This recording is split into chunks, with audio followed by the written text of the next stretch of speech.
You want a piece of me, boy? Nuclear launch detected.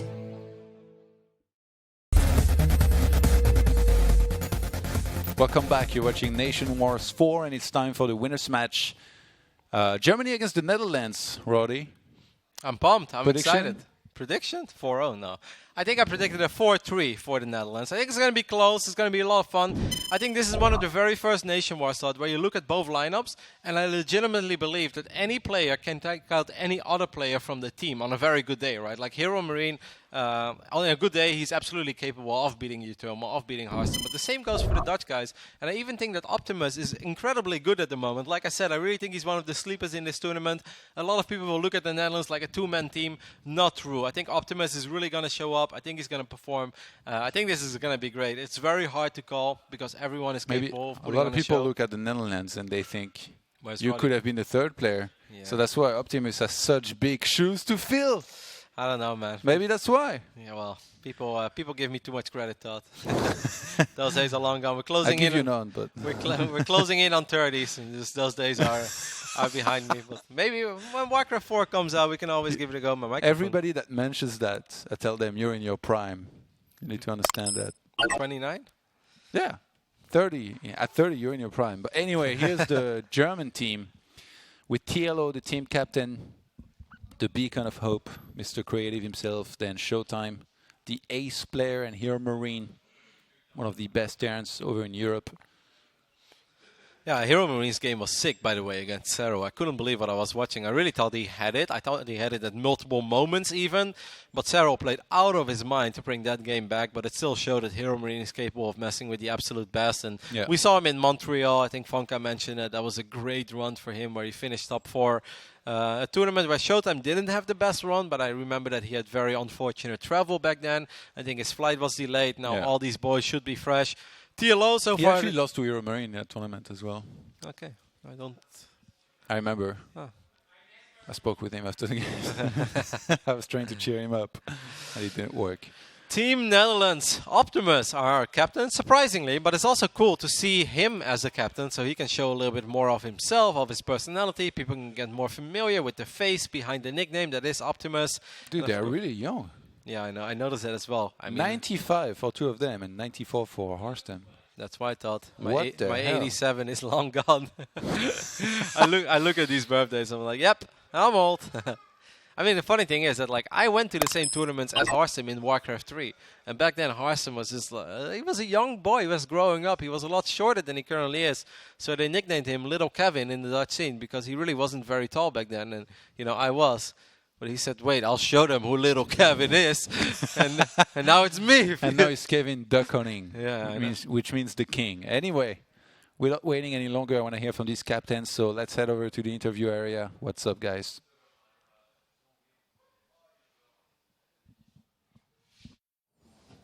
Thank you very much, Todd. Here I am with the King of Lies for this interview of the winners match of tonight. It's going to be Netherlands versus Germany. High hopes, high match. What do you think about this? It's going to be a tough match. Two of the best contenders for the title of those Starcraft 2 Nation Wars 4. So I'm very curious to see how it's going to play out and who the captains are going to decide to send first, because it will be like the first shots fired at each other. And I think it will define how the match will go entirely. Yeah, of course. And obviously, last game, TLO didn't do too well. Lost to Zugeliang. I think that was like an unexpected result, I guess. But Zugeliang always does well in Nation Wars. I mean, there's a lot of stuff that could come up in this Nation Wars between Germany, Netherlands. Definitely the favorites from this group. They see each other. They will play each other in the winners match. They will have qualification for the round of 8 coming up if they do. On the opposite side, you know, Netherlands did super well and super easily against Taiwan, even though there was a draw. So I guess there was a draw, nice, giving us some resistance versus Netherlands. But I think it was easier for Netherlands because the Taiwanese player weren't as prepared as Finland was, and Finland had an asset in their sleeves. It was Cyril showing a very good games. Yeah. And in that case, both team could show good games. And they're here. They're here. We'll be able to actually talk to them instead of All right. putting words into their mouth. CLO, we still can't see you, but I know you're here. What's up, Dario? Hey man, yeah, I don't know, my webcam is not working. Wow. It's weird. It's okay. I just need your voice to feel okay, to feel happy with everything. So Aw. thank you for being here. TLO and Optimus, how are you? I'm doing fantastic, man. How You're are doing you? fantastic. Yeah. You had a Or no. draw against, not you especially, but Netherlands did have a draw against Taiwan. What's up with that? We got a bit scared after that, I'll tell you. But in the end, it all worked out, thankfully. So here we are. All right. So you both will play in this winners match. This is going to be a tough game, obviously. You can qualify to the round of 8 like right now. You wouldn't have to play tomorrow if you did. Optimus, do you think that you guys managed to not show anything about your games and can go comfortably into a game against Germany? Germany's probably the group favorite. They're definitely the hardest opponent for us. So yeah, we'll definitely need everything that we prepared. But we feel confident, and yeah, we'll see how it goes. Okay, high hopes from the Netherlands team, I guess. TKL, a question for Dario, maybe? TLO? Yeah. In the match against Finland, you got quite scared by the performance of Cyril. So should we expect a prepared German team now that you had the time to warm yourself up against Finland, or do you think you could face the same scenario as previously and getting in the 4-3 scenario? No, I think it's quite good for us because we had good games to warm up, especially Showtime. And in the meantime, your thermal sprain has just been grinded down by Taiwan.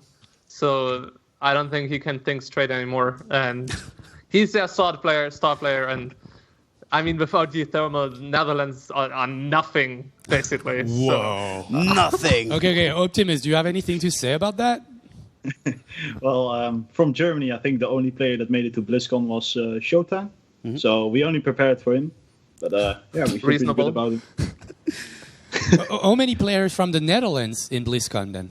That doesn't matter, man. It's all about the WCS points overall. Oh, okay. Okay, nice save. TLO, of course, Kevin Roddy is in the studio, and he's going to be like extra cheering for Netherlands. Do you think it's going to be an issue for you, like, or anybody from your team, that to think that a guy that's such a good guy like Rotterdam is actually going to be cheering against you?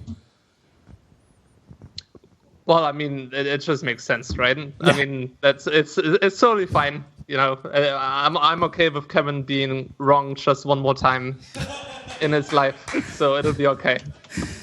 But on the other hand, we have Todd actually cheering against Netherlands, but just to spite Rotterdam. So what do you think about that, Optimus? Well, let's see how the game goes. And after the 4-0, we'll talk again. Oh, After the With a 4-0, bit we'll more talk confidence. again. Perhaps they'll maybe win against Finland or Taiwan in the loser match. So perhaps. Maybe. we'll see. Just perhaps. Perhaps. Okay, lots of troll going on. Okay, like, I'm actually liking this, so I'm not going to ask for your prediction because obviously it's 4-0, Optimus, right? Yeah, sounds about right. Maybe we'll accidentally lose a game to the brain of TLO.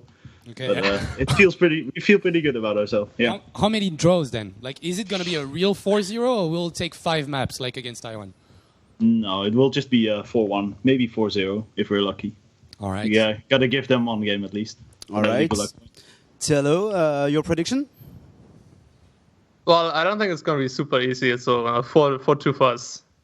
More reasonable. Okay. I actually have another question. It's a really dumb one because you don't have your camera on, so we can see your profile picture. Is this your dad, Tielo? No, that's Chris Hadfield, the Canadian astronaut. All right. Whoa. I had no idea, and I made an ass of myself. Cool.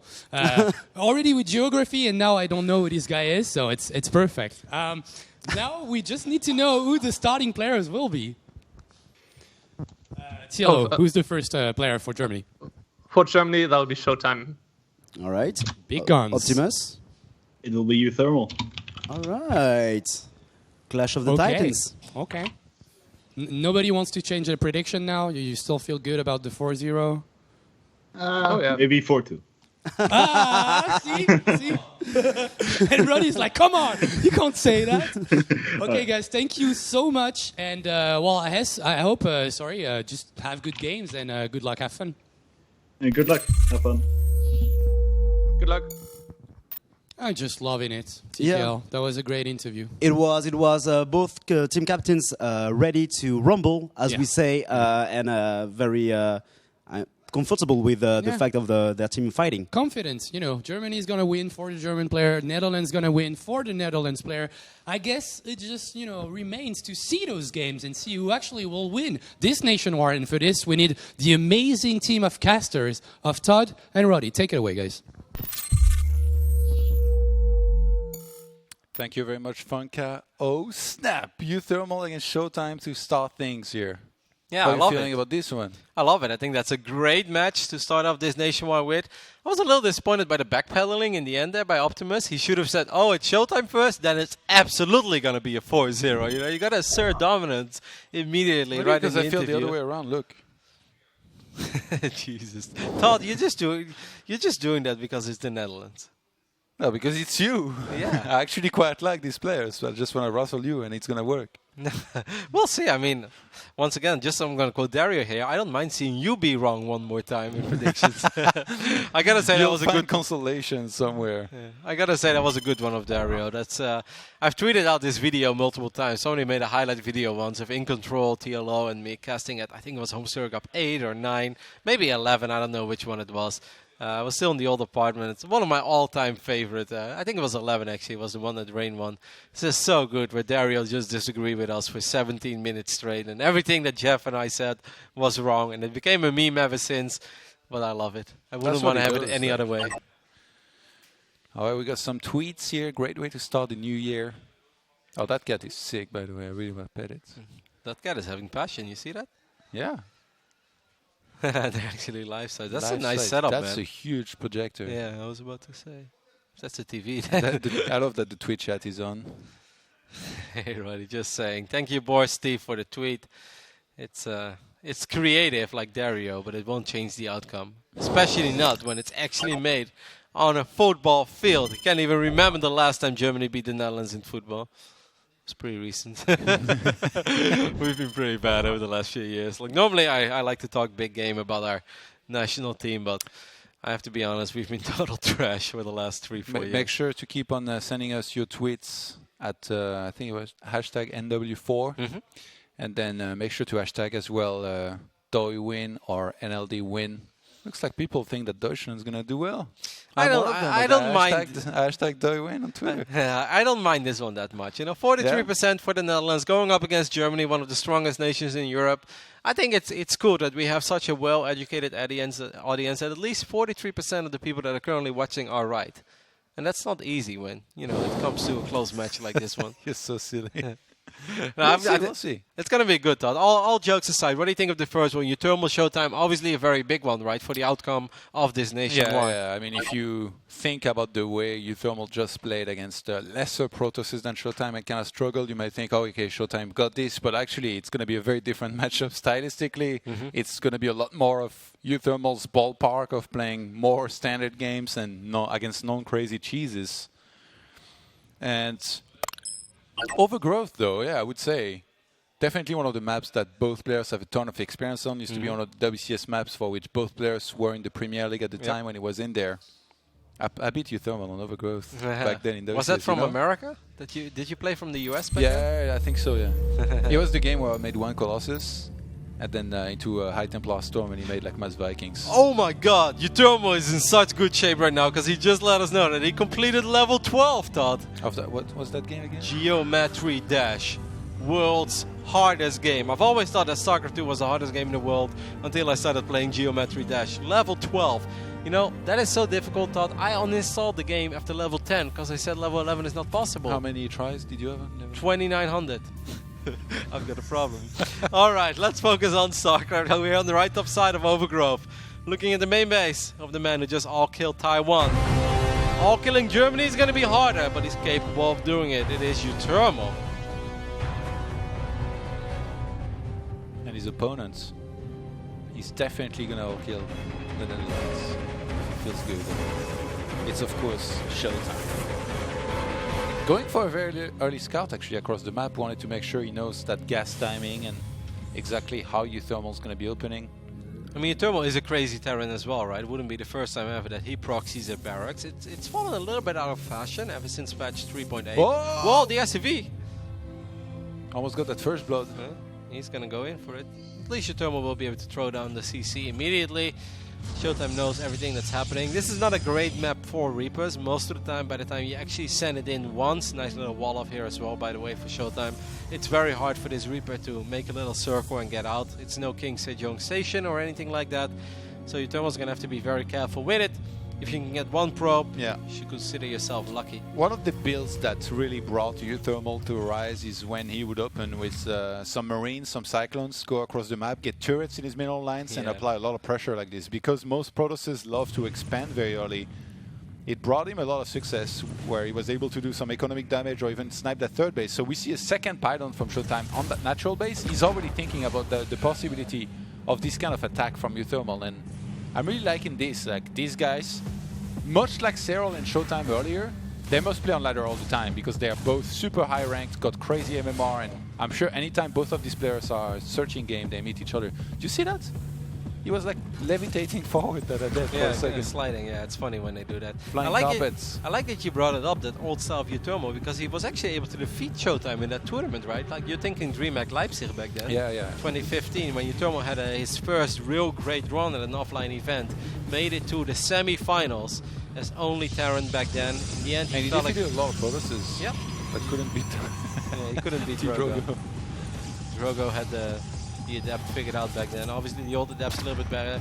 Good grenade there is going to allow him to get a good scout off. Will he be able to see the robo? No, these two adepts are going to make it very hard.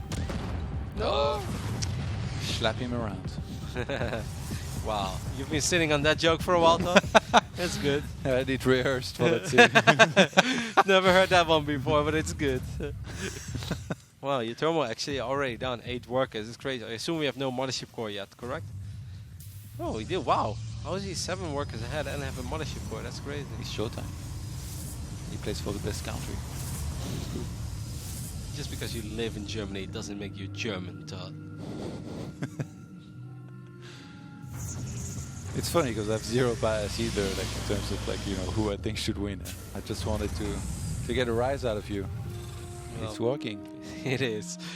Tech Lab being added to the factory, so that means probably quick tank production over here for Uthermal. I wouldn't have minded some sort of Cyclone play, so you could at least, I guess he could force out an Immortal, but Showtime is doing more of what we saw him do already in the previous patch, where he just likes to go up to Colossus very fast, get a sentry eventually, have a couple of adepts to survive, then go up to 3 bases. I mean, we often made jokes about how similar Showtime is to Hazuops, not just in the way that they play, obviously very passive, but even in the way they speak.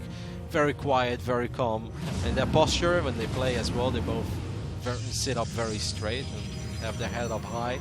Almost well, like I mean, Showtime's next level though. Yeah. Like literally when we went to a mall and I was waiting to go into a restaurant, like he sat with like the most straight back I've ever seen. I don't think Hazuops was that hardcore, so Showtime's raising the stakes.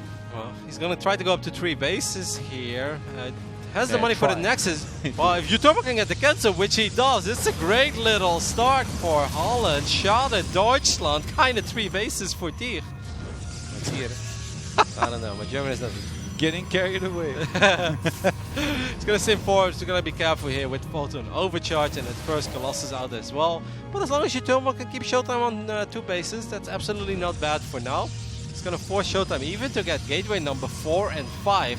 While still being on 2 bases, so that's not normally a position where you want to be as a Protoss. We saw Showtime's reaction time earlier against bailing drops or even like just drops in general being great. It's gonna have to be on point as well here against the Terran that's known to go for a lot of liberators and sieging those mineral lines. Scan could be thrown down here to get that observer. I'm not sure if Uthermal saw it. 3 more gates being added. Oh, this is super gateway heavy by now for Showtime for now. Oh, Uthermal's going to be careful. He's just kind of YOLOing in. He's going to try to split his Marines as well as he can. No Guardian Shield. Just a single Colossus and no thermal lens just yet. So he's trying to get a good trade here. And he's getting it so far. If gonna evacuate, yeah, I think I like this for Uthermal better. Yeah, I think because he traded like very inexpensive units for better ones. There was 2 sentries in there that didn't have Guardian Shield. They were about to have it, and he sniped both of them. So now that has to be remade for Showtime if you want to have Guardian Shield to fight with later. And I mean, it's just not ideal all around. Yeah, as you see, he re-warps in 2 sentries. And we know that Showtime likes to be a passive Protoss, but it's also nice to have a little bit of map presence. Now this Liberate is going to keep the tanks safe for now. These tanks are getting a couple of good hits off. Maybe a probe can get picked off there. Oh man. Already leapfrogging forward. I like the way that this is going for Utermo at all. Let's not forget that Twilight Council Thought is just now finishing up. No blink, no resonating glaive. Showtime realizes he can't defend that base. He's going to be forced to cancel it. Utermo is all over this. And the Mothership Core, what is he doing? It's a Roddy Mothership Core. It's a Thought Mothership Core. Kappa. Oh man, that's a 6 siege. It feels like the perfect counter as well to Showtime's build if you think about it, because Thermal Lens finishes too late for him to engage early on against this. So even now Showtime is engaging into this. If he snipes one of the Stalkers here, okay, no, he's not going to be able to.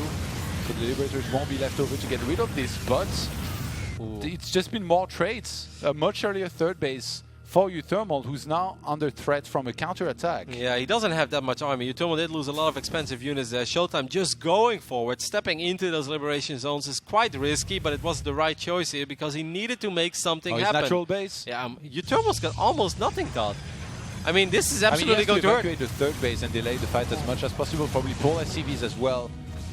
And Showtime, I think he's going to be going for the kill here, realizing that a lot of units were lost across the map here from Uthermal. He doesn't have much at home. I don't think Uthermal should be fighting this, right? I mean, he's got a couple of SCVs, but just 2 Marauders. I think it would be a lot better to save a little bit of time. Loses 11 SCVs in the blink of an eye. What is happening in this game, though? He's just pulling away all the units. There is no Observer there. No Pilot in range, so this really hurts. And obviously Uthermal still with double CC. Triple actually, I mean 1 is flying, but he can still drop mules. And Showtime knows that the army will come in from the bottom if he goes forward there, so he's going to warp in a couple sentries, maybe try and walk with a few force fields. He's actually chasing away this army there, but in the meantime, Showtime is not mining from his natural base, whereas Uthermal is. So the income will be far better for Uthermal here for quite a bit of time. Uthermal's going to fly everything to the main. Widowmine will not be able to shoot as there was an Observer now with this main army. One Liberator is going to keep the natural safe as Uthermal's going to unload all of these units in the main. Actually, Uthermal was not mining from this because he pulled all the SCVs away, so now he picked up and brings them back there. It's so crazy. Neither player were mining from their natural base for the longest time there. Yeah, it's hard to commit to this, right, for Uthermal. He's going to go once again for the flank, but I think that Showtime knows that it's coming. He's going to jump on this Liberator, ends up losing a couple of Stalkers actually, and this is Uthermal's moment. He's going to stim forward. He's going to come in from behind as well with a couple of Marauders, and he's going to clean up this Protoss army, and that is a massive loss for Showtime. Oh, the Prism. Oh, he was going to try to pick up one of the Colossus, but the Prism gets sniped as well. Mothership Core now being remade. This was a Maru-esque surround, and Uthermal takes map number 1 here. Solid. Wow. What a good performance there by Uthermal. That was a sick build. Yeah. Like really catered to countering what Showtime does with the Colossus opener. He's done his studies, man. Got a little hectic in the end, but Uthermal kept his calm, kept his composure.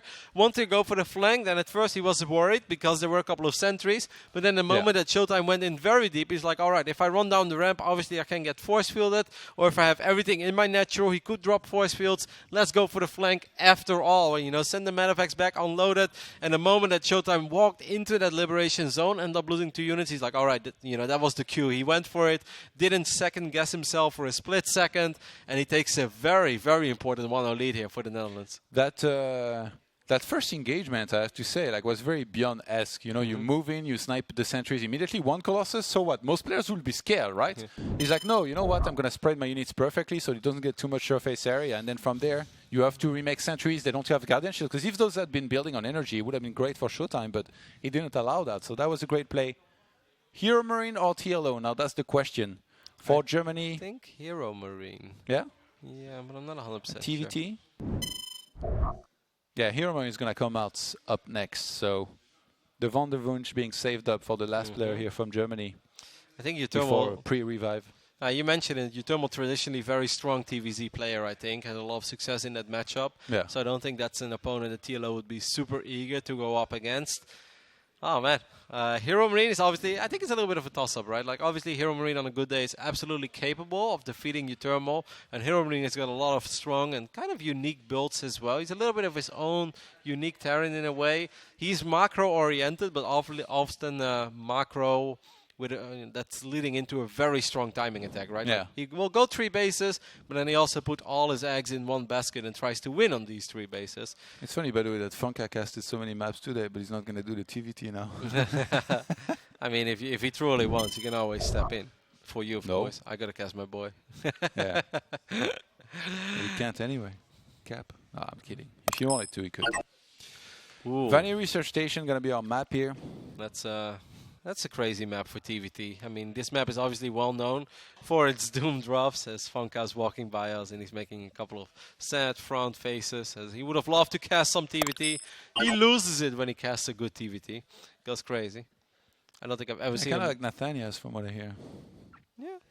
Maybe one day we can have Funka and Nate cast a TVT. Maybe if Nate makes it here 2 paras in the semifinals and then he wants to step in to cast the game, we can make that dream happen. But Vanny's a crazy map with a lot of doom drop potential. Look at the mini-map. Yep. And we have Starting in the top side of the map. It's Proxy in barracks. It's Thermal. That was a map 6, another map where I would expect proxies. On the south side of Vanny Research Station, representing Deutschland, and soon all the lost hope in this nation war, it is Hero Marine. You could have been super corny and said he's about to lose to a Proxy Reaper. It's Hero Marine. Let's see if he's going to scout it. Let's see how he opens up. Going to keep a close eye. It is a double gas opening for Hero Marine. And it feels like this will be what Uthermal's counting on. Oh, Uthermal. Who cares about if it's TVZ or not? Just go 3 Rax Reaper any matchup. Wow, Just it's actually, enjoy it. wow, it is 3 Rex Reaper. For a second I thought he was going to stop at 2.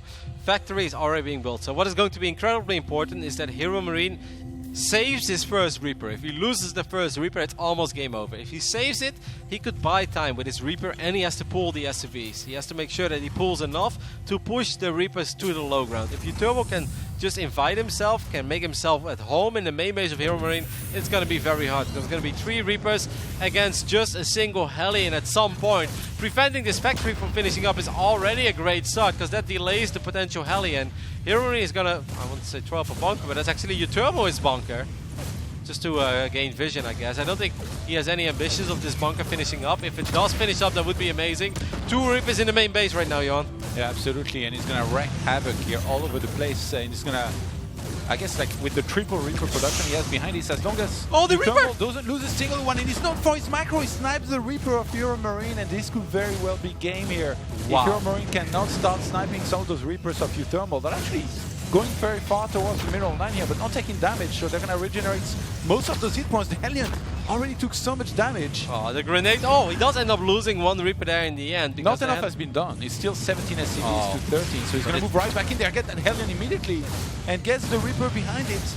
And it looks like Uthermal might be able to take the 2-0 lead in this matchup. Oh, and I think it's time to channel your inner Mike Goldberg, because this one is about to be all over. GG. Just like that. Indeed, Todd, just like that. 2-0 for the Netherlands. Todd, that grenade, that one grenade on the first Reaper of Hero Marine was sick. It was a little bit blocked by the SCVs at first, and it finally got through, got 1 hit off. Then Uturbo started focusing it through the grenade, forced that Reaper from Uturbo to be launched, you know, towards the north side of the map, and that allowed Uturbo to get that first kill, and that is so big already. Yeah, usually in this matchup, it's Germany controlling the ball and scoring the points, but not here in Starcraft 2. We always have the ball. They get lucky. They counter in the 90th minute and then they score. But we always dominate. So far, Uturbo is dominating. He's on a roll today, getting 6 victories and a draw. It's not bad at all. That's more than most people can say in one day. And obviously, there's only 1 player left for Team Deutschland for now. That is going to be the Wunderwunsch. And he's got one hell of a mountain to climb, Todd. It's going to be tough, especially, you know, we talked about Uthermal's TVZ. It's pretty good. I'm sure Tielo is quite familiar with him. Dario knows what's up, because that is Todd. I cannot even start to describe the frustration that this game has brought into my life. I wonder how many tries he had to complete that. We should ask later. I think he showed a screenshot of level 11, which had like 2,600 tries. But I assume that most of those are very legitimate tries. There's multiple ways to try in this game, where you can either just like do practice mode and do a certain part over and over again, so you rack up the tries. But Utermal seems like the type of guy that does practice mode once and then he goes for real. So that's at least 10 hours of him clicking on his phone. But that just shows that he's on point. He's in shape, and Dario knows. That is one way to spread fear into his opponent. Like Showtime is probably still stuck at level 8. And then he goes into the game, he's like, good luck, have fun. And Utermal was like a complete level 12. Showtime froze like a deer in headlights. He had no idea what hit him. It's all C Road. Oh my God. Great mind games. We're gonna head to a break, and then we come back. There'll be more of this madness with the TVZ. See you guys.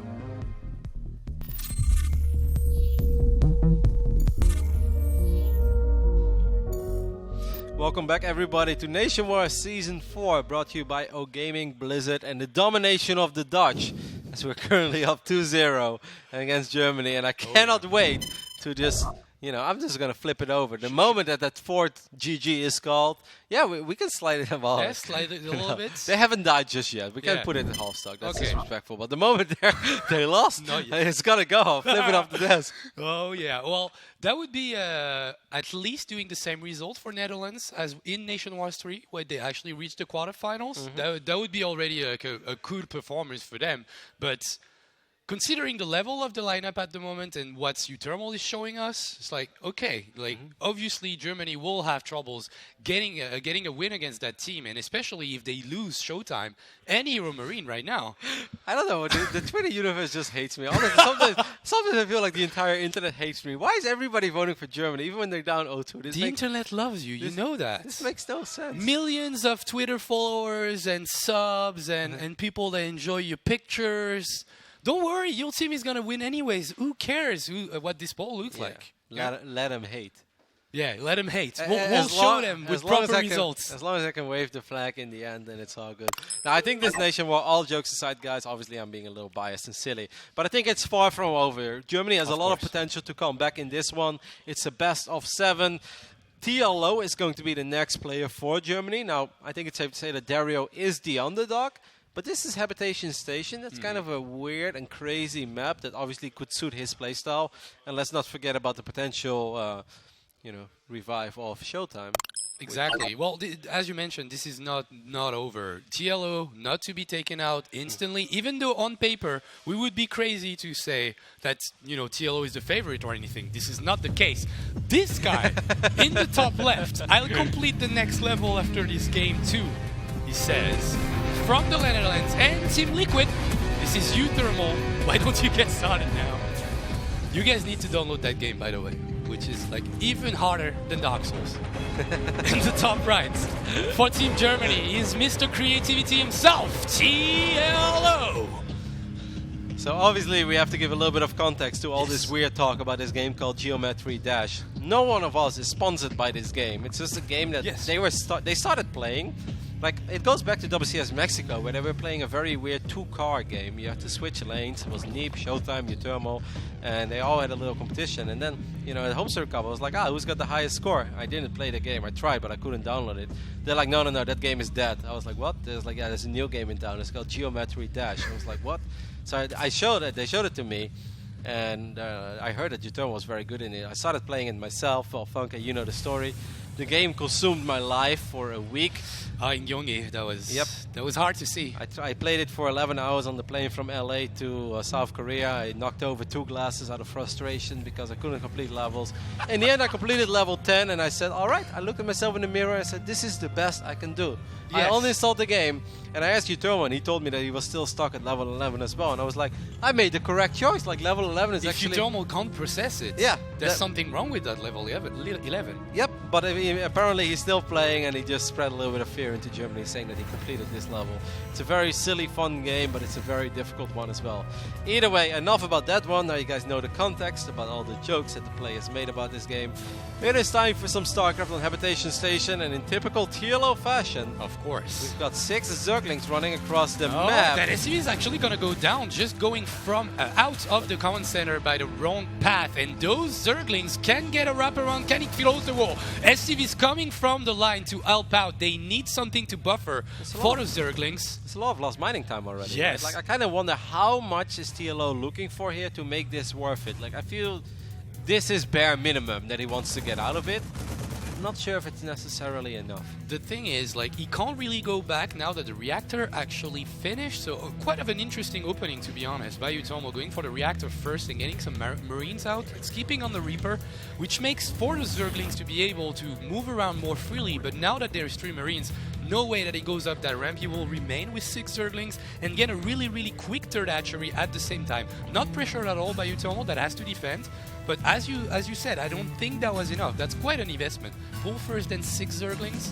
Already quite a bit of money and quite a bit of lava.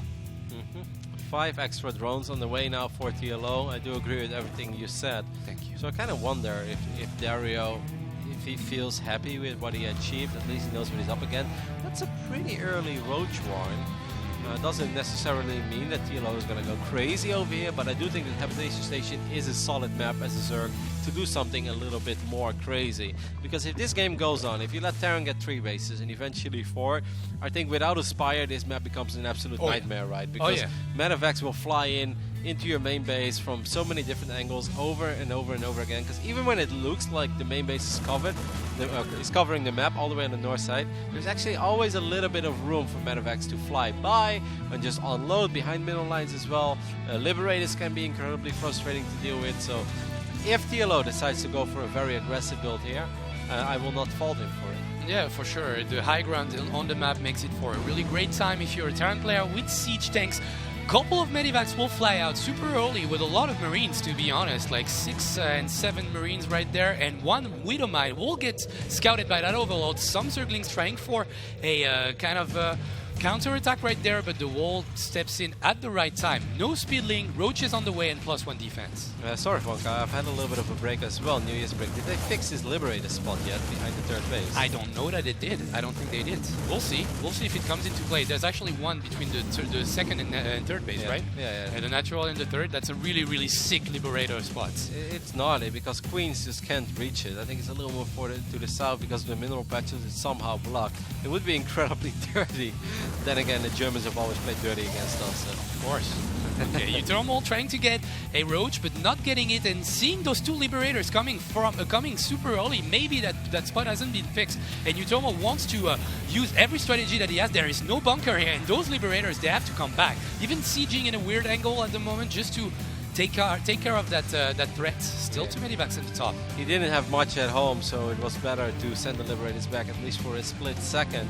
TLO knows about the Liberators, so that's at least something that he can work with, but what is he going to do against it? The whole drop lurking around on the top side. There is no Spore, no units in place, and now those Marines will actually drop down once again. 2 drones already falling down that Queen needs to evacuate, and that's a really, really exposed spawning pool that will probably go down. Yep, and now he's going to have to worry about this mineral line over here as well. The Ravages, I'm not sure if they're in range. Yes, they are, at least for one of these Liberators. But only wow, 2 actually bile. missed. Yeah, only 2 bile, and even one of them missed. So now, still Liberators on the field, and he needs to be super careful and sieging at the last possible moment, dodging the bile, and now threatening the natural. And this is already looking quite bad for TLO. He needs to fix that situation, and that's a dead Queen, maybe? No, the 3rd hit will not connect, but the bile at the same time from the south side will connect. Nice transfuse.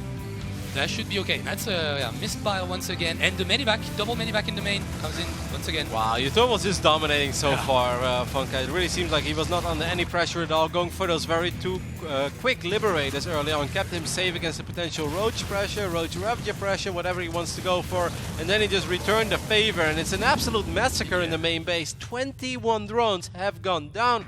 That's, of course, Moman's magic number. Of course, that's the amount of drones that Moment would have made in this entire game, and TLO just lost the same exact amount. And I really like the opening from Utomo, getting that super early reactor, made it for a quicker timing than the usual 2-1-1 with Steam. Just coming in a little bit earlier and getting those 2 liberators as a follow-up means that he can out micro and out multitask his opponent super easily. And this is looking like a bloodbath for TLO that doesn't have the units in place, and now will lose a little bit more drone. That queen should die if it's targeted at some point. Still drones dying everywhere, and those roaches are just too slow to deal with the pressure from our Netherlands Terran.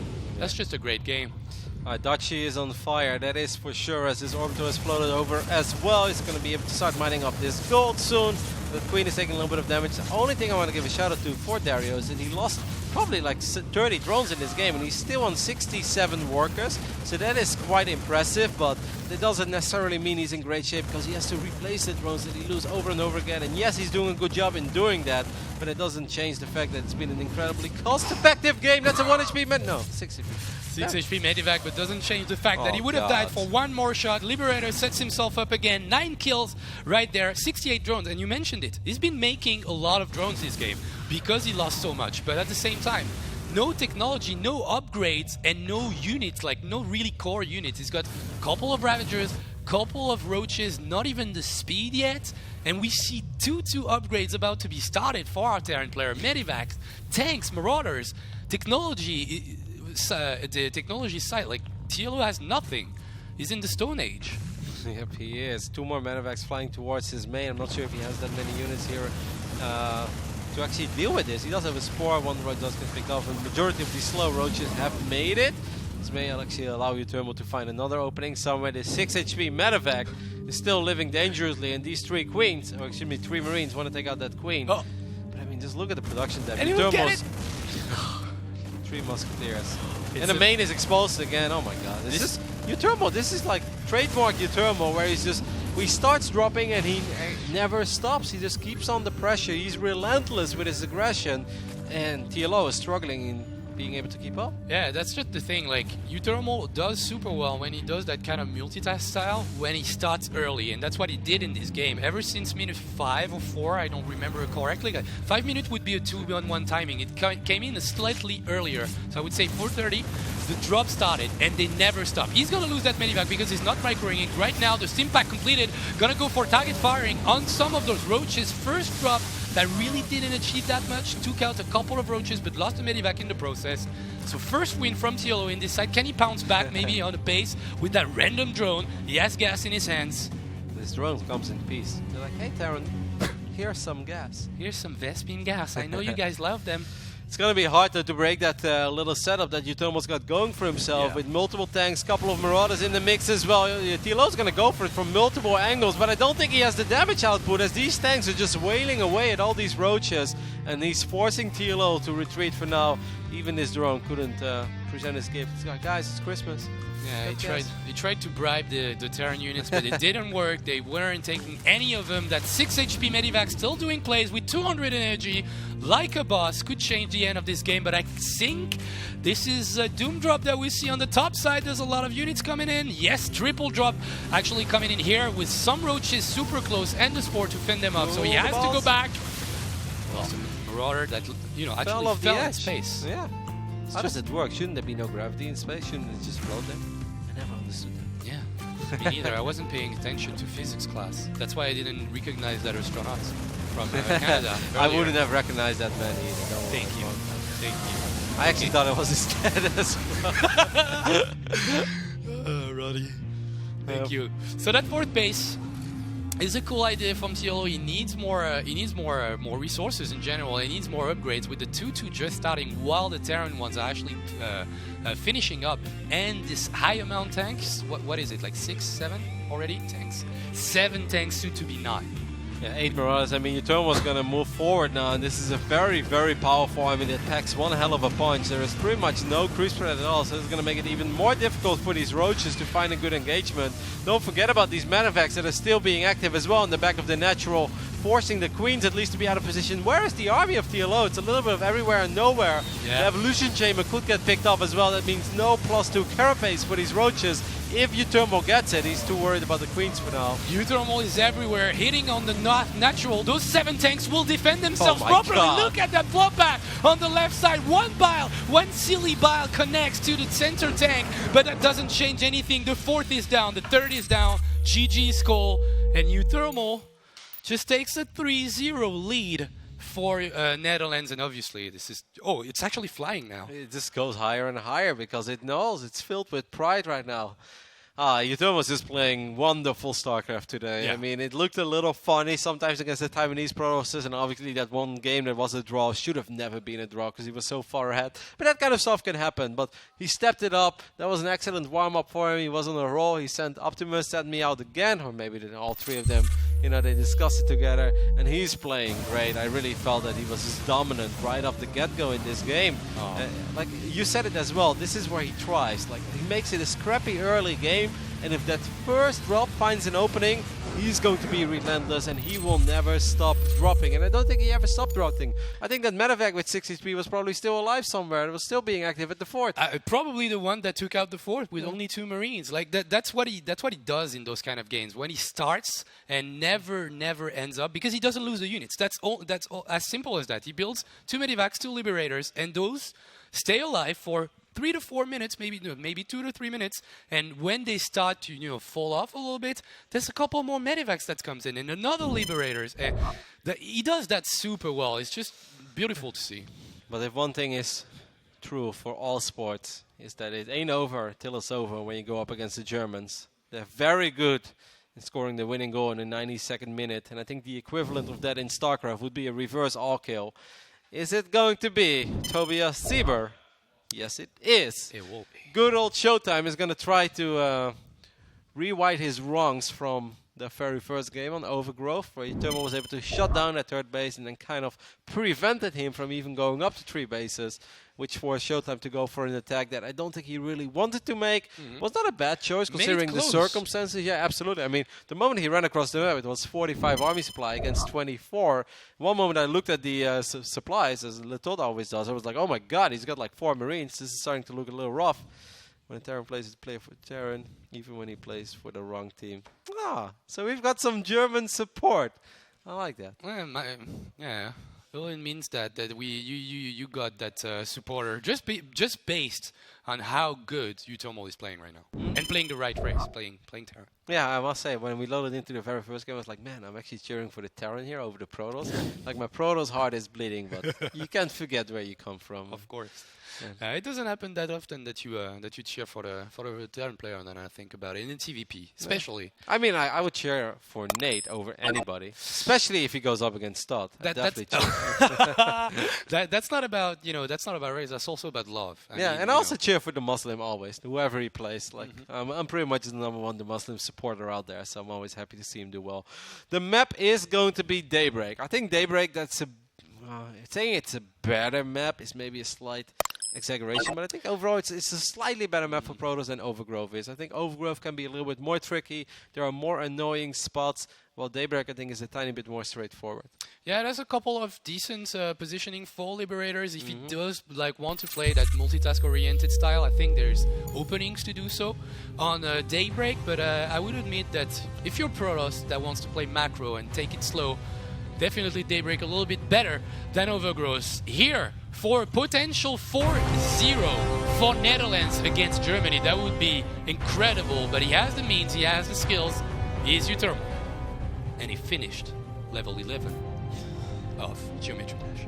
World's hardest game after StarCraft. Or maybe tied. That's how frustrating it is. Over here on the right top side of Daybreak, we're looking at the main base of the German Protoss. Can he bring it back, like Germans do so often? In the closing seconds of whatever game they may play, it is showtime. I'm still worried. Like that's how traumatized I am by German success. There's so many times I thought they were done. Just ask them. Actually I was going to reference a Champions League final, but it was the other way around. You remember Bayern Munich against Manchester United when they were leading 1-0? This was like, I don't know, 90, 98, 99. I wasn't watching properly at this time. He's going to get the probe! Oh, that's nice. Uturmo. I mean, that's a really cute opening. Like, you get annoyed by a probe, and as a Terran player, I know all you guys know how frustrating a probe attacking your building SCV is. It used to be even worse in Brood War, but I guess still really annoying in StarCraft 2. And this time, you actually bring the body out, you stop producing your building, you hit that probe and you get it. That's the greatest feeling in the world. And when you are about, when you're supposed to do a reverse soul kill at Showtime, losing your scouting probe. Yeah, Not the greatest start. No, it's a very annoying way to start the game. It's not the end of the world, it's just one of these things, a tiny bit annoying. Of course. You know, Funka, I love how you summed that up. Someone should go back to 2010 and tell that to all the North American Terran players who lost 7 SCVs against Huck. Oh yeah, that was just awful. During MLG days, right? Yeah, man. That was sick. And then you had Day 9 and Husky Starcraft. Like, Huck is absolutely phenomenal with his probe. It's like, well, yeah. And they're handling it really bad. Like, I mean, kudos to Huck, but there's only so much that a probe should do, really, guys. It's still a 40 HP unit that hits for 5 damage. It's so fun to watch back some of the older games. Like sometimes I had a game in mind that was like, that is one of the absolute best StarCraft games I've ever seen. You know, and I'm bored. It's like a Thursday night, and I did my regular 8 hours of streaming. It's like, you know what? Let's watch this game. I remember this game being very good. And then I watch it, and there's just like nothing happening for 9 minutes, and then there's an awful fight with bad positioning. I was like, this game was a lot better in my mind, you know. Like, you know, your top 30 GM player would have won 7 GSLs back then. Like, that's how crazy it is. People got so good in StarCraft, and that's why. Yeah. You know, a lot of people often talk about like whenever they take a quick break of StarCraft, they come back and I'm just getting my ass handed. I'm not as good as I used to be, and that's obviously true. Like StarCraft is a very unforgiving game, and your mechanics get rusty very quick. So whenever you take a break, it always becomes a little difficult to come back. But the overall level has just gone up so much, and people just keep getting better and better at this game. And you see things these days that, you know, if you would have shown that back in the days. You would just only be able to teleport I think that yourself. video would have been like 20 million hits instantly, like a Warp Prism micro that you see like basically all day these days. Well, coming from top players, obviously this is the kind of micro that actually asks you to be a great player, but I kind of agree with you. There's been a lot of micro moves that just got better and better, and just in general the understanding of the game, and most macro player being able to be almost perfect in every way. This is just beautiful to see. That first aggression coming in from Utomo is going to be simply a marine drop. There's no pylon in the back. Okay, that is a very useful warp in, by the way, because it would have just been the 2 adepts. The 2 adepts would have had a pretty hard time, especially because Utomo was so good picking up these marines, you know, and just making sure the small thing, being able to save a marine like that for a split second would have really made it very annoying for Showtime, because if you end up losing 2 adepts here, that's when things become very painful. Utomo is going to go for a double drop. 3 Widow Mines is very hard to deal with, by the way, for a Mothership Core alone. Like, it can deal with 2 Widow Mines if your pylon placement is perfect, especially if you have 2 photon overcharges. However, 3 Widow Mines can become incredibly tricky. Oh my god, he's going to try to snipe it. He might be able to snipe the Mothership Core, or at least deal some damage to those Whopping in Stalkers, and maybe bait a little bit of the reaction time. Now those 3 mines will be dropped, and the Photon Overcharge on the top will take care of 1 mine. The second one will trigger. No, the both probes died. No! Oh my god, he's playing with fire. That would have been so sick. Showtime sending all these probes back while that mine didn't even shoot yet. But he just took it out. Barely in time. I didn't even see the observer, man. What? We'll get the probe before. Actually, after it produces that pylon, so we'll destroy it. That's a good pickup. And exactly ready. It's going to blink on it. Instantly gets 1 Stalker before getting out of range. And that's 1 dead adept. That was a decent trade, I guess, for Utomo. Maybe for Showtime. Not too good for Utomo in the end. I don't mind it that much. I think he got decent value there. You shouldn't forget about that. It's almost a 6-minute game now. Yeah. And Showtime is still on 2 bases as well. Like, obviously, this was not the dream. You can always hope for more. But I think overall, Terran player is always quite pleased when you can pick up an expensive unit here and there, where you can delay that 3rd base. I mean, this TRCC is done. If Showtime does a traditional Showtime and it just sits back, then Utomo's army is going to explode in 2 minutes from now on. And it's going to be very hard for the German Protoss to keep up. Sneaky tank will be sieged up in the middle of the map. Could blink on top of it, but there are a couple of Marines showing up as well, so he decides to not do that. Well done again. That's a minor little trade there for Utomo, but picking up Stalkers in this phase of the game is very good, because nobody wants to research Blink and only walk around with 3 Stalkers. But at the same time, you don't want to make too many Stalkers either, because they won't help out that much in a straight up engagement. So every Stalker you can get as a Terran, that's jackpot. Okay, not producing any tanks. We actually went to the Widowmine production, Utomol, that is. Got the reactor going out for his factory. 1 tank in defense in the main. Already 5 Raxes. About to be able to produce in 3 tech labs out of them.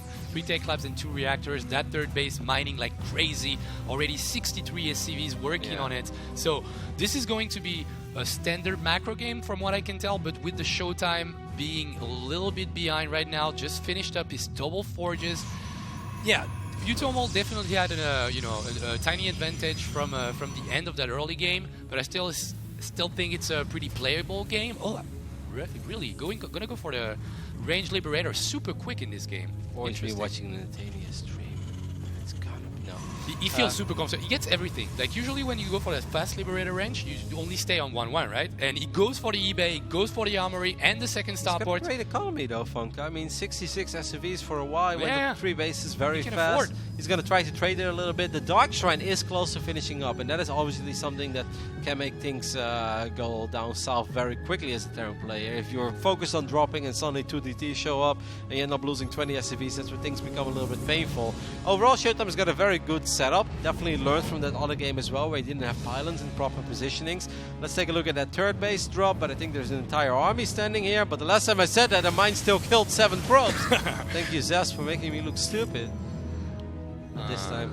Wait, we don't mind not connecting with anything. Well, the reaction time from Showtime. Is it DT running in the third base? Actually getting pushed back from the third base, but the one in the natural might get a little bit of damage done. He hesitated for a bit. That turret is a little late. Producing SCV. Oh no, +1 armor! +1 attack wasn't done yet. Yep. +1 armor against +0 attack means SCVs that can tank a second shot, and now this is 4 medivacs. But Liberators coming as well? No. Yeah, they've been scouted for sure. What's in the main? Okay, 1 Colossus, couple of Adepts. He's actually going to hide those units, so Utomol really wants to drop these units. He scans before. Of course, a Terran with the level of Utomol will not take any chances. This mine, though, Mine's an opening. hasn't been scouted. Okay. I like it. Okay, let's see how long it lasts. Does he unburrow? No, not gonna go for it. Actually lost the medivac, I think, to the stalkers in the middle. He's got to be careful with all these medivacs on the north, but maybe it was just a distraction maneuver, forcing Showtime to stay at home while he's getting advanced ballistics, and I think this is going to be incredibly hard. There is almost no way that Showtime is going to get a single Tempest out by the time that Liberators will start knocking on his front door with advanced ballistics. And I mean, they just need to find a magical engagement somehow, some way with your Blink Stalkers and try to get a good angle. But if, you know, I feel like the ball's always in the Terran's corner at that point, right? Like, they've got more potential in their army, and if they do it right, it's going to be incredibly difficult as a Protoss to defeat his army. Without Tempest, it's so hard. Yeah, the Showtime would need to get an engagement in the middle of the map before those Liberators are sieged up, quite the same way as you would do against tanks. Nice scan by Utomol, getting to see the entire army and the Liberators sieging up on the right side with the advanced ballistics. That's a base that's not really mining at the moment. Will split his army with 4 medivacs. That's a little dangerous. Yep, but there is not that much in the main base right now. He knows where his Protoss army is. Look at the energy on these bad boys. If there was a Templar Archives instead of a Dark Shrine, you you one-shot all of them. It's the most satisfying feeling in the world. Well, not all of them. Well, actually, yes, you do one-shot all of them. Thought Kevin was going to try to prove me wrong. Ha! Take that, Observer. Utomol on the middle of the map getting engaged a little bit by some Blink Stalkers. There's still plenty of units to defend with the Mothership Core at 200 energy. Like, Utomol is trying something really ambitious in my opinion. Yeah, he could go frontal right now. That's what I thought as well, Fung, and that's the power of having advanced ballistics before your opponent has Tempest out. Fleet Beacon is currently being wiped in. There's also a Void Ray being added so that Void Ray can take care of that one Liberator we have on the left side. I'm not sure what's in this one. Is Zealots? Adapts? Adapts it is. Ooh, there's a Missile as well. Missile turret and the Prism will fall, I think. At the same time, the army just took a really great positioning here with no medivacs, but a lot of Liberators and mines. If he blinks into this, oh my god, this is not looking well for Showtime. Already losing that third Nexus, and keep in mind, Netherlands actually winning 3-0. This could be the all kill by Utomol. Those 4 medivacs still on the top side. Yep, and these Liberators doing some serious work. This is making it impossible for the Protoss, who's supply blocked quite badly, by the way. He's supply blocked by 30, so he's wiping in 7 pylons at once, but it's still going to take a while. What a brilliant setup here by Utomol. Here come these medivacs. All right, there were no pylons on the right side there, so they're going to be full to no overcharge, but just a little bit late. And I actually think there's enough DPS in this army to take care of that Mothership Core, take care of the pylons. There is a Colossus here as well, so it's going to force these units to retreat just for a split second, but the economic damage that Utomo is dealing to Showtime is massive. Oh yeah, this is definitely That's 2 bases taking then. it all. Yeah, double base, full foe for Germany and Showtime right there. And Utomo is showing everything that he has. That's a lot of units in the red though, so he could get all those units killed, but he will retreat to those Liberators, getting that drop here. And if he can get the fleet beacon, he's not going to go for it, but it would have been great. The mines again will connect with a couple of these Stalkers. There's just almost no anti-air left. I mean, yes, there is one Void Ray. Look at that one DT, by the way, saving the day. Wow. Somehow, Showtime keeps that base alive for a little bit longer, but I mean, at what cost? At the cost of a lot of very expensive units. At the same time, Utomo is losing a couple of expensive units as well, but he does have a lot of money in the bank. Yeah, amazing DPS from those 2 Marines in the main, getting some pylons. Look at the minimap. Getting the medivac, no, will escape in the end. Super multitasking here from Utomo, setting up some more Liberators, and right now he is about to be in range of that main base. He also needs something to take care of that Void Ray and Tempest. Utomo might be throwing this game a little bit right here. Those 3 Colossus are gonna be able to destroy every single bio unit, and now he loses all the Liberators. And I feel Utomo maybe asked himself a little bit too much, microing in 3 different spots. Yeah, but I mean, he's gonna. What is it? That's another orbital day. He's got a couple of Widow Mines here too, connecting with the Dark Templar. I love the combination of the mines and the Liberators. This is making an absolute nightmare for a Stalker army to even think about engaging it. Oh my god.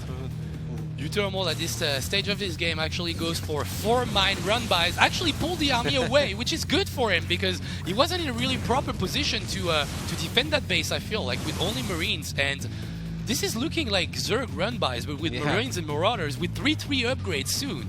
The Swarms got guns. Everyone's worst nightmare, man. I would watch that movie. Sounds cool.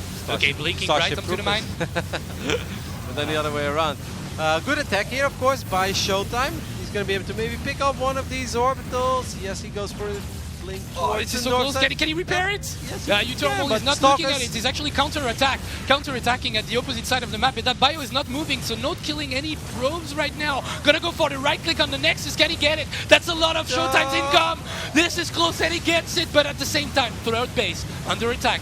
He needs to recover from this. He hasn't been able to produce a proper army with Medivacs, Bio, and Liberators at the same time ever since the first aggression. That one Void Ray, by the way, has been the ultimate MVP of this game. I don't know, 8 kills, and those are pretty much all Liberators. Maybe one Medivac. He's going to be able to take care of that one as well. Where are the units from Utomo? They're just kind of streaming across the map. Yeah. Are we going to have another crazy base trade here? And he's going to siege up a couple of these Liberators. He's going to see that Showtime has no more mining bases.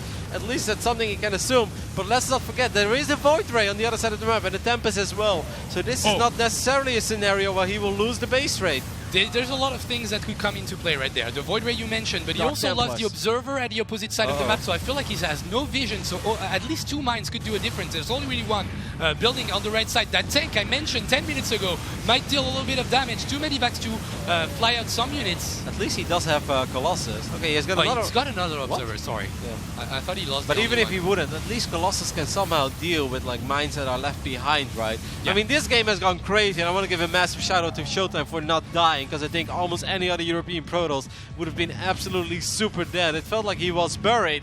Like I said, Vanka, you can never count out the Germans. Oh, not at all. This game is getting closer and closer. That +2 attack for air units is going to be destroyed. There is no orbitals left. No scans. These DTs will reign What about the left top side? That's a planetary too? Yeah, planetary with turrets. So I guess in terms of economy and units in general, he's not going to be in too much of a problem. But he has that problem with these DTs that he can't really see. Might need to produce a Raven. That could be a Raven game, I could see. But at the same time, no mining from Showtime. So well, he's getting a Nexus, but he only has 15 workers. It's going to be very hard to protect that Nexus because he has no units at all on that side of the map. Utomo's going to go for another forward move, but it's very risky. Like you mentioned, there is no detection at the moment. Showtime's getting another Nexus at the same time. Gotta be careful with that Void Ray, by the way. Take a look at the missile turret. Okay, he saved it. Because it was quite low in HP, and losing a Void Ray would be very deadly. See, he's trying to build a no, that's a Liberator, but he could have gone for a Raven right there, but his supply block at the moment is producing Depose. Once again, set up with Mine and Liberator. but there's a Tempest. He needs to repair. Wow, what a game. Pull back. What Okay. a game by Showtime. That's actually super impressive. Hats off to him. I mean, I'm not saying that he's necessarily going to win, because I can easily see the Terran army still winning as well. But the fact that we are looking at this game and this scenario is incredibly impressive. Yeah, Utomo was trying to get an orbital going in, but he actually loses it while he produces it. He has a lot of money, but no Raven. building, and Raven is being built at the same time, but no pressure on the base on the top left, the right side, sorry, and You know, still the no Raven, anti-air. the Raven could also be very useful just for the PDD actually against the Tempest, because to make sure that the Tempest cannot just chip away at his army. And every second that goes by is obviously a good one for Utomo, because all that Utomo wants to do is spend his money. He's got 1,500 minerals in the bank. That could basically be 25 extra army supply. He's losing every single depot he's making. He's going to lose that PF. He's going to be supply blocked forever. 95 out of 55. Yep. This is helping Showtime so much. Like, imagine the same army from Terran, but with like maybe 30 more Marines and a Marauder. Like, this would make such a tremendous difference. That would be a big pickup there for Utomo, I think. He Yeah. could use the Raven, I want to say, but now the army of... he's going to be happy, he can lose the Raven. The Tempest finds the Raven. Can he get it in time? There is no +1. Blink forward, gets a medevac, and God. Utomo is bleeding out units. And in terms of army supply, this is 77 against 67. He's never going to get that Nexus. Does With Showtime +2 know attack, about the maybe? left top base? Did he ever scout it? No. Oh, yes, he did. Is he going to get the Nexus with the +3 attack? Marauders? One Marine is not helping out, sleeping on the job. Probably wouldn't have made the difference. Okay, so this starport is going to get picked off as well before that Raven is out, but at least there is one Raven out for Utomo, man. Oh, Utomo had such a massive advantage in this game.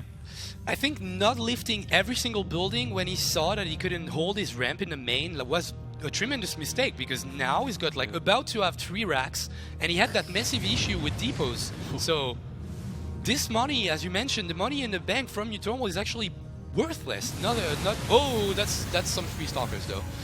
That was pretty nice from Utomo. How but much NTR is there? 2 Stalkers and 1 Hero Void Ray and the Tempest, of course. Tempest That's is not that much also- NTR, by the way. Tempest was lost in the back. 14 kill Void Ray. What's he gonna do? gonna What are see you gonna it. do with that army? He's gonna Picked see everything it. up. He's gonna end up losing one more Marauder. Where is he gonna go? Is he gonna try to eliminate Showtime? I think that's a good strategy to win time and just making him The run. Observer would be a great strategy, Funky. Huh? If he gets the Observer. Oh my god, Oh, yeah. no, the army is trapped! All right. gonna the drop auto all the turrets. turrets. We'll get the. Wow, we'll get okay. the DT. Look at the DPS. We'll even get the Stalker. Oh my god. Oh my god. MVP Raven. Double kill in here. Some mines burrowing. So Showtime, to be honest, never will have money in this game. So the way that Utomo is playing, just avoiding the Protoss to start sieging up the base in the top left, I think it's the right call. Like Yeah. totally. Because, I mean, obviously, Utomo's economy is going to snowball a lot faster than his. So if he sits back, I mean, as long as he has air units, he doesn't have to worry that much about a potential base raid. He splits up his army, which is a very risk. Well, that's actually two pretty decent-sized armies, but only one of them will have protection. Good use of these liberators here. He's If gonna I get close to the if mine. I was Utomo, I would go on to this army. He's gonna jump on this army, right? That's Yeah, too. and that's what he will do. And with this, probably qualifying Netherlands against Germany right there, getting 3 Colossus of Void Ray and the Stalker against that random mine. Good job, Cole. Showtime. GG. Thermal and Netherlands 4-0 against Germany. You can wave it, just wave it. I won't knock over the German flag because I don't want to upset some people, but I'm incredibly proud. Utomo, what a performance. We've had a lot of all-star performances already in Nation Wars. I looked at this one and I said there is almost no way. I really think this was going to be a back-and-forth trade where TLO could absolutely take a map. I think Optimus can always take a map. Harsum can always take a map. And I thought that obviously Showtime was never going to go down twice against the same player. To see a 4-0 here, I think is very surprising, but at the same time incredibly awesome for Dutch Starcraft and especially for Utomo. I mean, look what Utomo, man. He's a monster. When he's feeling it, I think Utomo's an absolute monster. Yeah, I obviously have a lot of love towards Terran player in general, but the way he plays right now, just thinking about like years of seeing those Terran players, you know, evolve and try to be like as well-rounded as possible, Utomo is actually showing that right now with great mechanics. He's got the opportunity to go for long games, weird games, all in, super macro-oriented, doesn't have any major flaw, I would say, in a matchup. I think his TVT, TVZ, and TVP are quite good, all of them. I mean, he had to And defeat has all everything. 3 It's races the complete here. package. Yeah, he had to defeat all 3 races as well against Showed it. Germany. And the best protos in Europe twice. So, I mean, you can only take your hats off for that one. Which means that the Netherlands will qualify for the quarterfinals of Nation War Season 4, where a potential opponent could be USA. My heart would be a little bit torn as an American resident for the last few years, but obviously I will always cheer for the beautiful red, white, and blue, but no stars and stripes. As I mean, you gotta cheer for where you're from, where you're born, of course, and raised. considering how well Netherlands are playing, like we talked about it beforehand, while working on the tournament before announcing it, like who's the team that we will have in Paris in the round of 4? Like we were trying to make those guesses, and I think one of the newer nations that we would expect almost all of us here at OGaming in the top 4 was Netherlands, because they've got that that well-rounded lineup, deep lineup in general, and guys that won tournament. Like the form is right, the players are right, and yeah, Uthermal at the moment just feels like a freaking machine. Yeah, and I don't really see. I mean, there were obviously some players from Team Korea, perhaps if the circumstances are perfect for them. I mean, I went for a safe prediction. I thought the Germans would have put up a little bit more of a fight. But, for a second I wanted to do 4-0, but then I was like, it's going to be wrong. I'm going to look silly. But, man, Uthermal was so good. I really did not think this was going to be 4-0. I thought this was going to be, like I said, very close back and forth. But all 3 players of Team Netherlands, like I don't see many teams other than maybe like a Beyond or whatever, all killing the Netherlands. Like I just don't see that happen. So I really think that this lineup can go very far, especially if Uthermal continues playing like this. But I think even Harstem is in good shape, and obviously Optimus, like I said, he's a very strong player as well. When Germany faces Netherlands, the next time we should play football instead of Starcraft too. Uthermal is so good, indeed. So first of all, did you guys saw the tweet of TLO saying that he should have switched his prediction to 0-4 and then he knows? Yeah, I mean, he should have. Should have. The Uthermal Wars. Shout out to my man Archnock. Awesome guy. From what I can remember from Nation Wars 3, Uthermal also carried pretty hard. He was like, I think I called him the Dutch Marine Lord back then, because they were both doing Aster and the same amount of work. And I think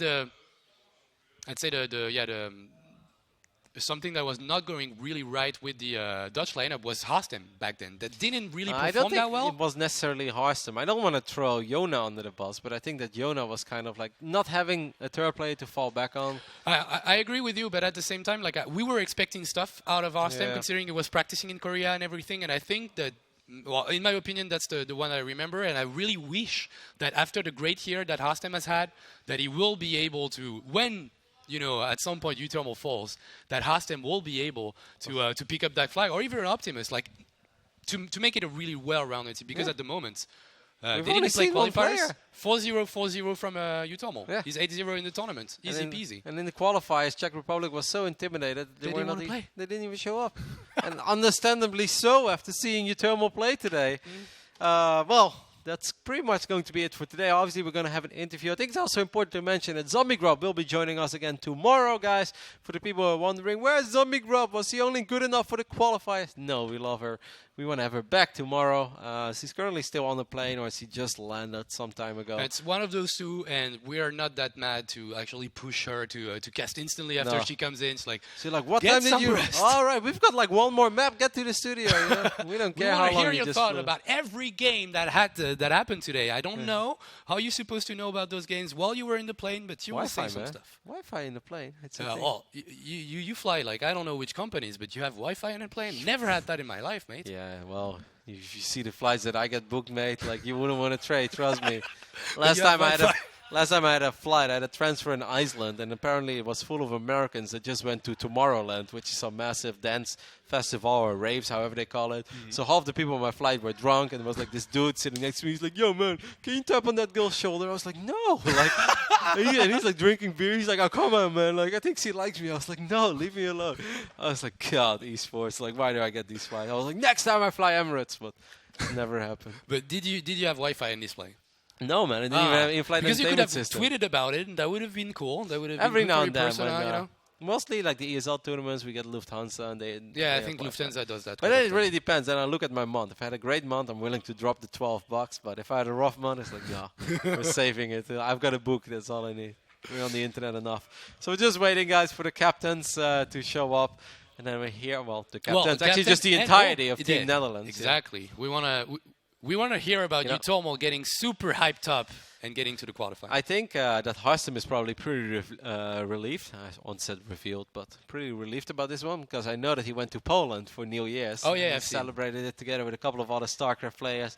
But I obviously imagine that he didn't go to Poland to play StarCraft. As awesome as playing StarCraft is, every now and then, even a man like Harstem needs a break. So I think he's pretty relieved about this one. And in the quarterfinals, he'll be ready. Don't have to play. Well, actually, we will hear from Harstem, Utomo, and Optimus. Those guys qualified for the round of 8, and we will have an interview with them. Guys, take it away. Thank you very much, Franca. I'm joined by TKL. Nice match. Yeah, nice match indeed. Very unexpected from Uthermal to 4-0 Germany. Actually, you expected the opposite. I expected Roddy to get mad, and he got mad, so I got what I wanted. But I believe we've got the Dutch team here on the line. Are you guys there? Yeah, we are. Hello. Can you hear me? Hello? Yeah. Hello. Okay. So, how easy was that? Too easy. Easy. I'd like to play some Rune countries in a round of 8. Oh! How come you were so on fire, Uthermal? What happened tonight? I don't know, actually. I haven't played in 2 weeks. I was on vacation, but my opponents weren't really that good, I think, so... I suggested we should create a Stefano award for the winning team to give to their least useful player that did nothing. Harstem and Optimus, are you guys gunning for that award, or...? Yeah, sounds Definitely. I'm perfectly fine with that. Just sitting here watching him play. To be fair, I wasn't really ready to play today either. Been feeling a bit sick. Also was on a holiday, so I'm glad Mark managed to pull through for us. Do you guys are you worried in particular about some teams for? I mean, obviously, I guess Korea probably, but other than that, for the next round, say like the round of 8. Are there teams that you look at in this tournament and you're like, we don't really want to play them? Absolutely not. Well, the Everyone only thing is fine for me. I think the only thing that could beat us if we need to play Korea in like the round of 8, because then the ping will suck. But if we get them on LAN, I think we will have a very good shot. Yeah, we're gonna shit on them on LAN for sure. We're gonna take the dump on their fucking chest. But seeing how it goes, Uthermal, you win pretty much every single game. So are you going to allow one of your teammates to play if you were to meet Korea in LAN? Maybe we can send Optimus to start. I think that would be a good start. Yeah, why did you keep coming out first, actually? Like, did you just want to try to all kill and get the match out of the way? Or was there a particular reasoning behind it? I think I'm not particularly good or bad against any race or any kind of player. I'm just okay against everything, so I didn't think it really mattered. And we were actually planning to use Optimus as a sniper, and I don't actually know what Kevin was doing here, but I thought it was a good idea at the start. And we all wanted to go to bed early, so we figured Edo sounds good. Were you surprised about the way the games went against Showtime? Because he's a pretty good player, but you somehow made everything work. That big push in the first game on Overgrowth after the initial attack, the very Beyond-esque attack and stuff. Can you kind of take me through your mindset going into those 2 games in particular, Uthermal? Well, usually I play very standard macro against Protoss, but against Showtime, it was always really close on ladder, but I would always, or not always, but most of the time end up losing. So I just decided to go for an older strategy, and I thought it was also good against Colossus, which is what he always does. So that's why I did the build. And then in the next game, the last one that you guys played, he opened with earlier blink to make sure he could defend early on and stuff. Did you always think you were ahead that game, or how were you feeling going through it? Because they kind of went into this crazy base raid and weird game. Well, I thought I was a bit behind throughout the entire game until he kind of fucked up with his 3rd and 4th defense, and then I was really far ahead. And then I was like, okay, let's F2 and finish it. And then I almost lost. It felt like it would have been one of the biggest shows I've done. But I ended up winning in the base trade, so. Feels good, man. Feels good, man. Okay, also a very important question. Did you crap your pants when you saw Blink DTs earlier when you played against Haz? Actually, I was just laughing. I thought it was really stupid, but I could have expected something like that out of Haz, so what can I say? All right, so a good day of StarCraft for the Netherlands team. Thank you very much, guys. Maybe you have one last word for maybe your fans or the rest of the competitors? I think we should give this on to Optimus, as he's the captain. Well, thanks for everyone who cheered for us. No, but for real, I'm really happy with the result, and thanks everyone who helped, especially Mark. Just say something in Dutch. Something in Dutch. You're putting me on the spot here, man. Bedankt jongens, en tot de volgende keer. I have no idea what he just said, but thank you guys. We'll ask Rotterdam, and we'll see you some other time for the rest of those StarCraft 2 Nation Wars. Yo. Goodbye. Later. Warrior. What a happy bunch. Yeah. These guys. A happy bunch of nerds. Let's take a look at the bracket one more time here so we can show you guys what happened today and which matches we're going to have tomorrow. Yeah. Because we got 2 more matches to get out of the way to find out who our 4th team. Absolutely. We'll have Finland against Taiwan in the losers match. And it's going to be a tough match for Taiwan. Curious to see how they fare against the powerful Finland. It's going to be a tough match for Finland, mate. All right. Has.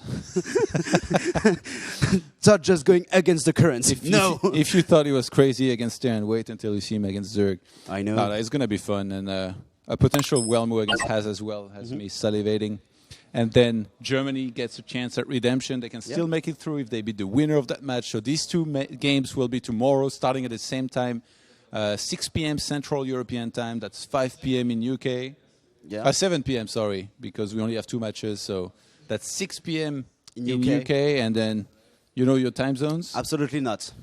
Okay, so EST is -6 hours. Or... Okay, 12. You got yourself God. in something. I have know. no idea. Every single time around the world will be given on the Twitter account NationWars SC2. So please do not refer yourself to Todd, but to the Twitter account. It will be much simpler. Thank you guys for watching us tonight, and see you tomorrow, 7 p.m. CET.